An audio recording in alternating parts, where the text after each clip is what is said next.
Hello दोस्तों, स्वागत है आज की इस वीडियो में। आज हम लोग पढ़ने वाले हैं अवरोह पर संक्रियाएं के बारे में, यानी कि ऑपरेशन और मैट्रिक्स के बारे में पढ़ने वाले हैं हम। संक्रियाएं क्या होता है, जैसे कि आप नॉर्मल 1 2 3 होता है उसमें मल्टीप्लाई करते हैं, एडिशन करते हैं, सब्ट्रैक्शन करते हैं, मतलब जोड़ घटाव गुना करते हैं। वैसे ही हम अवरोह पर भी जोड़ घटाव गुना कर सकते हैं। ठीक है, तो यहाँ पे पहला दिया गया है कि अवरोह का योग तथा अंतर निकाल सकते हैं। हम किसी अदिश से गुना कर सकते हैं। हम अदिश से गुना मैं बताऊँगा आगे क्या होता है ना। अवरोह का गुणन कर सकते हैं, यानी मल्टीप्लिकेशन कर सकते हैं अवरोह का ना। तो सबसे पहले देखते हैं कि अवरोह का योग तथा अंतर हम कैसे निकाल सकते हैं। ठीक है, यहाँ पर देखिए मैंने लिखा है यदि किन्हीं दो अवरोह के कोटि समान है तो हम उनका योग तथा अंतर निकाल सकते हैं। ठीक है, अब कोटि समझ लेते हैं पहले, उसके बाद समझते हैं कि इसका मतलब क्या है। अगर कोई मैट्रिक्स ए दिया गया है तो कोटि इसका निकालना होगा ना, तो उसमें कितने पंक्ति हैं और कितने स्तंभ है इसको ज्ञात करना पड़ेगा। तो इसमें क्या है कि दो इसमें पंक्ति है तो पहले 2 लिख देंगे, और इसमें क्या है कि 2 स्तंभ है तो यहाँ पे फिर क्रॉस करके 2 लिख देंगे, तो ये हम लोग का कोटि निकल जाएगा। ठीक है, तो कोटि ऐसे निकालते हैं। कोटि निकल गया तो यहाँ पे लिखा गया है कि यदि किन्हीं दो अवयव का कोटि समान है, मतलब दो अवयव हमको दिया गया है जिसका हमको एडिशन करना है, तो उसका कोटि क्या होना चाहिए, समान होना चाहिए। अगर समान है तो हम उनका योग तथा अंतर निकाल सकते हैं, मतलब उसका जोड़ या फिर घटाव हम लोग कर सकते हैं। ठीक है, तो एक एग्जांपल के थ्रू समझते हैं। यहाँ पे एक मैंने मैट्रिक्स ए लिया है, मैट्रिक्स बी लिया है, जिनके कोटि क्या है, समान है, मतलब बराबर है ना। ये 2 क्रॉस 2 का है, ये भी 2 क्रॉस 2 का है। ठीक है, तो अब ऐड करने के लिए क्या करेंगे कि इनके संगत अवयव को ऐड करेंगे। संगत अवयव मतलब कि जो इधर जिस पोजीशन पे होगा बिल्कुल उसी दूसरे वाले मैट्रिक्स में उसी पोजीशन पे जो होगा ना उसको ऐड करेंगे। जैसे यहाँ पे 1 है, दूसरे मैट्रिक्स में इसी पोजीशन पे 3 है, तो इस पोजीशन वाले जो एलिमेंट है उनको ऐड कर लेंगे। तो 1 और 3 को ऐड करेंगे तो 4 हो जाएगा। वैसे ही यहाँ पे 2 जिस पोजीशन पे है इसी पोजीशन पे दूसरे मैट्रिक्स में देखेंगे तो यहाँ पे 4 है, तो 4 और 2 को ऐड करेंगे तो कितना हो जाएगा, 6 हो जाएगा। 3 जिस पोजीशन पे है सेम पोजीशन पे दूसरे मैट्रिक्स में देखेंगे तो यहाँ पे 5 है, तो 5 और 3 को ऐड करेंगे तो 8 हो जाएगा। ठीक है, वैसे ही यहाँ पे 4 जिस पोजीशन पे है सेम पोजीशन पे दूसरे मैट्रिक्स में देखने पे यहाँ पे 6 है, तो 6 और 4 को ऐड करेंगे तो 10 हो जाएगा। ठीक है, और इसको a प्लस बी से लिख देंगे दर्शाने के लिए कि हम इसका एडिशन कर रहे हैं a और b का। ठीक है, तो a plus B equal to 4 6 8 10 आ गया, हमने इसका एडिशन किया। तो ठीक है, इस तरह से एडिशन करते हैं। बहुत सिंपल है दोस्तों, आगे बढ़ते हैं। चलिए अब हम बात करने वाले हैं अवयव के अंतर के बारे में। सेम क्राइटेरिया रहने वाला है, जैसे योग करने के लिए हमारे पास कोटि समान होना चाहिए था, वैसे ही अंतर करने के लिए कोटि समान होना चाहिए। ठीक है, एग्जांपल एक ले लेते हैं। मान के चलिए कि यहाँ पे मेरे पास मैट्रिक्स ए है जिसके अंदर 2 4 6 8 एलिमेंट्स है, इसके अवयव है, और इसका जो कोटि हो जाएगा 2 क्रॉस 2 का हो जाएगा। वैसे ही मेरे पास एक बी एलिमेंट है ना, सॉरी बी मैट्रिक्स है जिसके अंदर 1 2 4 8 क्या है कि इसके अवयव है। ठीक है, और इसका भी कोटि क्या है, 2 क्रॉस 2 का है, तो इसका हम लोग जो अंतर है निकाल सकते हैं, यानी कि इन दोनों में घटाव परफॉर्म कर सकते हैं। ठीक है, तो इसका घटाव निकालने के लिए हम लिखेंगे a माइनस बी, यानी कि इसका अंतर निकालेंगे a माइनस बी से दर्शाते हैं इसका अंतर को, है ना। तो इसमें क्या करेंगे, जो सेम पोजीशन पे जो एलिमेंट होंगे उनको माइनस कर देंगे। ठीक है, जैसे कि संगत अवयव को माइनस करेंगे, इसका मतलब ये है जैसे यहाँ पे 2 से हम 1 माइनस कर देंगे तो 1 हो जाएगा, 4 से हम 2 माइनस कर देंगे तो 2 हो जाएगा, 6 से 4 माइनस कर देंगे तो 2 हो जाएगा, 8 से 8 माइनस करेंगे तो 0 हो जाएगा। तो इसका हमने अंतर बहुत ही आसानी से निकाल दिया यहाँ पे। ठीक है, इसका भी कोटि 2 क्रॉस 2 का हो जाएगा। ठीक है, तो ये बहुत आसान तरीके से अंतर हमने निकाल दिया है। इस तरीके से अंतर निकालते हैं। ठीक है, आगे बढ़ते हैं। चलिए अब हम बात करते हैं क्योंकि योग के गुणधर्म के बारे में। गुणधर्म क्या होता है, जैसे कि आपके पास भी बहुत सारा गुणधर्म है, जैसे कि आप बहुत सुंदर दिखते हैं, बहुत अच्छा पढ़ते हैं, तो ये सब का आपका गुणधर्म हो। वैसे ही अवयव के पास भी कुछ गुणधर्म होते हैं अपने, जैसे कि पहला है कि ये क्रम विनिमय नियम का पालन करता है। क्रम विनिमय नियम क्या होता है, जिसमें क्रम का हम आपस में अदला बदली कर देते हैं। ठीक है, जैसे कि हम दो मैट्रिक्स हमारे पास हैं, यदि a इक्वल टू ए आई जे जिसका कोटि 2 क्रॉस 2 का है, और एक बी मैट्रिक्स है हमारे पास बी आई जे जिसका कोटि 2 क्रॉस 2 का है, तो अगर हम a प्लस बी करेंगे ना तो वो इक्वल होगा b प्लस ए के। मतलब हम इनका क्रम का आपस में अदला बदली करके अगर एडिशन करते हैं तो आपस में दोनों बराबर होंगे। ठीक है, चलिए अब देखते हैं हम सहचार्य नियम के बारे में। सहचार्य नियम क्या है कि यदि हमारे पास ऐसे 3 मैट्रिक्स दिए हों a b c और उनके कोटि क्या हों आपस में बराबर हों, तो इनको हम इस तरीके से ऐड कर सकते हैं। पहले हम a प्लस बी को ऐड करेंगे और बाद में c को ऐड करेंगे, वो इक्वल होगा a प्लस बी प्लस सी। मतलब कि इसमें पहले a प्लस बी को ऐड करेंगे, उसके बाद उसमें c को ऐड करेंगे। यहाँ पर क्या करेंगे, पहले b और c को ऐड करेंगे, उसके बाद a को ऐड करेंगे। ठीक है, तो ये दोनों आपस में बराबर होंगे। यही है सहचार्य नियम। आगे देखते हैं। चलिए आगे क्या है, आगे है तत्समक तथा प्रतिलोम का अस्तित्व के बारे में जानेंगे कि तत्समक क्या होता है। मान के चलिए कि हमारे पास कोई एक मैट्रिक्स ए दिया है जो AI 2x2 उसका जो कोटि है, और एक दूसरा हमारे पास शून्य अवयव दिया गया है जो भी जो कि 2x2 का है, मतलब उसका भी कोटि क्या है 2x2 का है। ठीक है, दोनों का कोटि बराबर है। इनको जब हम ऐड करेंगे यानी कि a+0 तो वो a के बराबर ही होगा, या फिर हम 0+a कह लें तो वो भी क्या हो जाएगा a के बराबर ही होगा। ठीक है, तो ये रहा तत्समक का अस्तित्व। ठीक है, अब हम बात करेंगे प्रतिलोम का अस्तित्व के बारे में। ठीक है, प्रतिलोम का अस्तित्व का मतलब क्या है कि मान के चलिए आपके पास कोई एक मैट्रिक्स ए दिया गया है, अभी ए दिया गया है जो AI 2x2 का है। ठीक है, तो अगर हम इसमें -a को ऐड कर दें, इसमें इस अवयव में a वाले में -a को ऐड करें तो वो शून्य अवयव के बराबर हो जाएगा, जैसे कि a + -a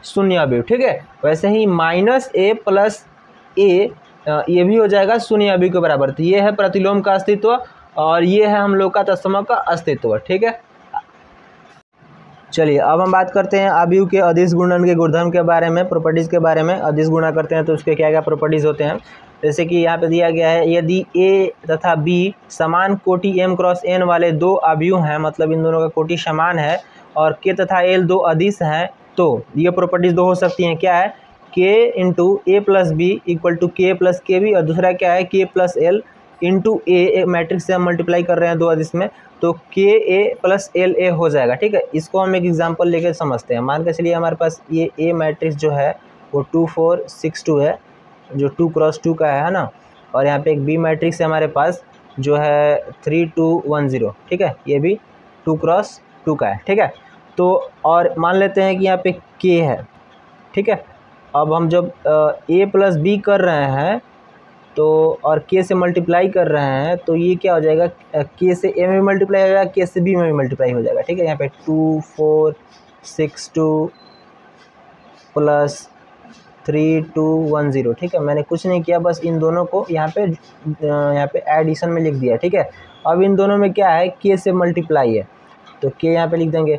अब k से इसमें मल्टीप्लाई होगा, k से इसमें भी मल्टीप्लाई होगा, तो इसको यहाँ पे k 2 4 6 2 + k 3 2 1 0 इस तरीके से हम लिख सकते हैं। ठीक है, यही इस प्रॉपर्टी का मतलब है। ओके, आगे देखते हैं। ये k + l × a है = ka + l है, मतलब कि मान के चलिए हमारे पास k + l दो यहाँ पे अदिश हैं। ठीक है, और इसके साथ हमारा a कोई मैट्रिक्स है उसका मतलब यही ले लेते हैं, यही वाला मैट्रिक्स ले लेते हैं। ठीक है, b को छोड़ देते हैं, इसमें सिर्फ a का नीड है हम लोग का, तो a ले लेते हैं।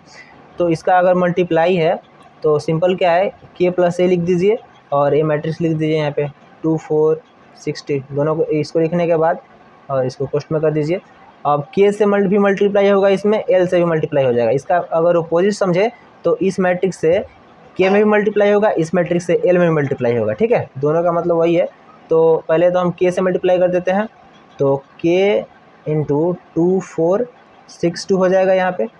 ठीक है, और यहाँ पे फिर l से मल्टीप्लाई करेंगे तो पहले प्लस लगा देंगे, फिर l, और फिर l से मल्टीप्लाई करेंगे तो 2 4 6 2।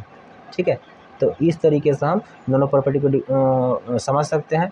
ठीक है, बहुत आसान है। चलिए यहाँ पे देखिए एक छोटा सा प्रॉपर्टी है, अवयव का ऋण अवयव निकालना। ठीक है, तो ऋण अवयव क्या होता है, मान के चलिए कि हमारे पास एक मैट्रिक्स A है जो 2x2 का है। ठीक है, तो इस अवयव का हमको अगर ऋण अवयव निकालना है तो सिंपली हम क्या करेंगे, इसमें माइनस से मल्टीप्लाई कर देंगे, या फिर -1 बोल सकते हैं, माइनस बोलिए फिर -1 बोलिए, बात एक ही है, -1 से मल्टीप्लाई कर देंगे। तो ये जो हम लोग का आएगा ना, इसको हम लोग बोलेंगे अवयव का ऋण अवयव, मतलब A का ये ऋण अवयव है, नेगेटिव मैट्रिक्स है। ठीक है, तो एक एग्जाम्पल लेके समझते हैं पहले इसको। ठीक है, अच्छे से समझ में आ जाएगा।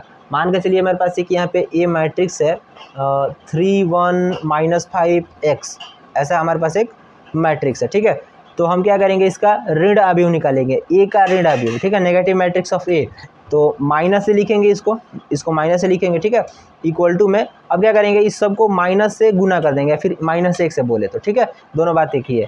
तो यहाँ पे माइनस और यहाँ पे माइनस है, यहाँ पे प्लस है, पहले लिख लेते हैं एक बार।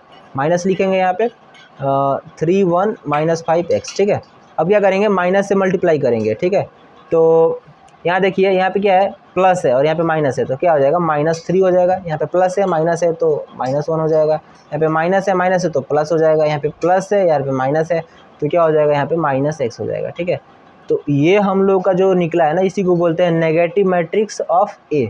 ये जो ए दिया है उसका ये नेगेटिव मैट्रिक्स है। ठीक है, आई होप आपको समझ में आया होगा।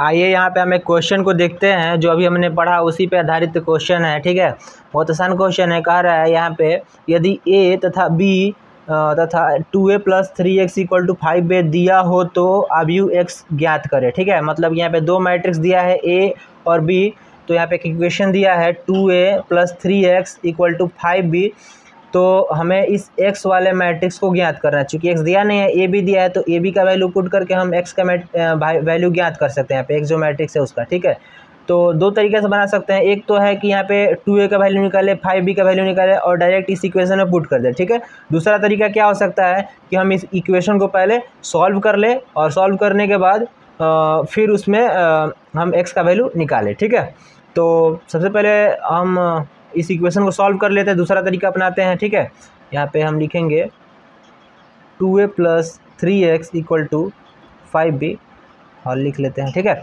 अब देखिए यहाँ पे क्या है, 2a जो है ना इस तरफ है, तो उसको हम इस तरफ लेके जाएंगे तो क्या हो जाएगा, माइनस में 2a हो जाएगा। ठीक है, या फिर ऐसा भी बोल सकते हैं कि हम इधर -2a करेंगे और इधर भी -2a करेंगे। ठीक है, तो ये तो 0 हो जाएगा और इधर -2 हो जाएगा। तो दोनों तरीके से आप कर सकते हैं, आपको जैसा समझ में आए। ठीक है, तो मैं सिंपली जैसे हम लोग 1 2 3 जो होता है उसमें हम करते हैं, बिल्कुल वैसे ही मैं अभी मैं कर दे रहा हूँ, कोई दिक्कत नहीं है। वैसे 3x इसको मैं उधर लेके जाऊँगा तो 5b, ये प्लस में इधर आ जाएगा तो क्या हो जाएगा, माइनस में 2a हो जाएगा। ठीक है, इसका मैंने और भी तरीका अभी आपको मैंने समझाया कि हम क्या कर सकते हैं, इधर भी -2a कर सकते हैं, इधर भी -2a कर सकते हैं। ठीक है, तो यहाँ पे 0 हो जाएगा, शून्य मैट्रिक्स मिलेगा, फिर उसको ऐड करेंगे तो 3x ही हो जाएगा। ठीक है, तो वैसे भी कर सकते हैं, बट मैंने सिंपली कर दिया, आसानी हो आपको। ठीक है, यहाँ पे 3x निकल गया = 5b - 2a, तो हमको एक फाइनल इक्वेशन मिल गया जिसमें हम x का वैल्यू एक तरफ कर दिया और बाकी जितना भी है उसको एक तरफ कर दिए। ठीक है, तो अब हम 5b और 2a का वैल्यू निकालेंगे, उसके बाद इस इक्वेशन में पुट करेंगे तो हमको x जो मैट्रिक्स होगा हम लोग को मिल जाएगा। ठीक है, तो निकालते हैं। पहले हम 2a निकालेंगे। 2a क्या है, यहाँ पे k जो है ना उसका वैल्यू यहाँ पे 2 हो गया है। ठीक है, और ये एक स्केलर मल्टीप्लिकेशन है, अभी हम लोग जो पढ़ा है उस वही है। ठीक है, तो 2 × 8 0 4 -2 3 6, ये ए मैट्रिक्स है ना। इसमें 2 से मल्टीप्लाई करेंगे तो कितना हो जाएगा, 16 0 8, यहाँ पे माइनस में 4 हो जाएगा, -2 है ये, यहाँ पे 3 6 6 12। ठीक है, तो ये हम लोग गुना करके निकाल लिए। अब हमें क्या निकालना है, 5b निकालना है, 5b। ठीक है, तो 5 × b का वैल्यू क्या है, यहाँ पे 2 -2 4 2 -5 1। ठीक है, 5 से गुना करेंगे तो 10 हो जाएगा, -10 होगा, यहाँ पे माइनस है तो यहाँ पे 20 हो जाएगा, यहाँ पे 10 हो जाएगा, यहाँ पे 25 हो जाएगा, माइनस में वहाँ पे 5 हो जाएगा। ठीक है, तो ये हमने 2a और 5b का वैल्यू निकाल लिया। ठीक है, अब हम इस वैल्यू को इस इक्वेशन में पुट करेंगे। ठीक है, तो यहाँ पे लिखेंगे हम 2a तथा 5b का मान, इसको इक्वेशन 1 मान लेते हैं, समीकरण 1 में रखने पर। ठीक है, तो 3x = यहाँ पे हम रखेंगे 2, पहले 5b का वैल्यू रखेंगे, पहले 5b है तो 10 - 10 20 10 - 25 5। ठीक है, और फिर माइनस है ये है 16 0 8 -4 6 12। ठीक है, अब हम लोग इसका अंतर निकालना है। अंतर हमने निकालना अभी सीखा है, तो अंतर निकालते हैं। यहाँ पे 10 में से 16 माइनस करेंगे तो 16 यहाँ पे बड़ा है, माइनस में बड़ा है ना। जैसे इसको कैसे करेंगे, यहाँ पे अलग से देख ले, तो यहाँ पे 10 है और फिर माइनस है 16 है। ठीक है, तो क्या है कि यहाँ पे माइनस में 16 बड़ा है, तो यहाँ पे माइनस में आंसर आएगा -6। ठीक है, यहाँ पर माइनस करेंगे तो -0 तो कुछ होगा नहीं, तो -10 का -10 ही रह जाएगा। ठीक है, यहाँ पर 20 में से 8 माइनस करेंगे तो यहाँ पे 12 हो जाएगा। यहाँ पे 10 में से हम -4 करेंगे, यहाँ पे माइनस और ये माइनस प्लस हो जाएगा। इसको समझते हैं, यहाँ पे 10 है, फिर माइनस करेंगे, -4 करेंगे, तो ये माइनस क्या हो जाएगा, प्लस हो जाएगा। ठीक है, चूँकि यहाँ पे मल्टीप्लिकेशन है। तो 10 और 4 कितना हो जाएगा, सॉरी 10 और 4 कितना हो जाएगा, 14 हो जाएगा यहाँ पे। ठीक है, यहाँ पे फिर हम करेंगे 25 और 6, इसको भी समझिए। यहाँ पे माइनस में 25 है, माइनस में 25 है, ठीक है, और फिर यहाँ पे माइनस में भी 6 है, तो इसको हम ऐड कर देंगे। ठीक है, तो कितना हो जाएगा, माइनस में 31 हो जाएगा। ठीक है, तो यहाँ पे हो जाएगा माइनस में 31, और इसको हम करेंगे तो यहाँ पे है 5 और यहाँ पे है माइनस में 12। यहाँ पे माइनस फिर से बड़ा है तो क्या हो जाएगा, यहाँ पे माइनस में 7 हो जाएगा। ठीक है, तो हमने ये मालूम कर लिया। इसका जो अंतर है यहाँ पे 3x है। अब x यहाँ पे क्या है, मल्टीप्लिकेशन, सॉरी यहाँ पे 3 जो है वो गुना में है यहाँ पे। ठीक है, स्केलर मल्टीप्लाई में है x के साथ, तो इस गुना है तो इसको इधर भेजेंगे तो भाग में हो जाएगा। ठीक है, तो फाइनली हम लोग का वैल्यू जो मिलेगा हो जाएगा 1/3, यहाँ पे ये आ जाएगा भाग में, तो और यहाँ पे हो जाएगा -6, -10, 12, 14, -31, -7। तो ये हम लोगों ने ज्ञात कर लिया किसका वैल्यू, x का वैल्यू। ठीक है, तो फाइनली हम यहाँ पे लिख सकते हैं x इक्वल टू क्या हो गया हम लोग का, -6, -10, 12, 14, -31 और -7, और साथ में क्या है यहाँ पे 1/3 भी है। ठीक है, तो ये हम लोगों ने x का वैल्यू निकाल लिया। बहुत आसान है। Thank you.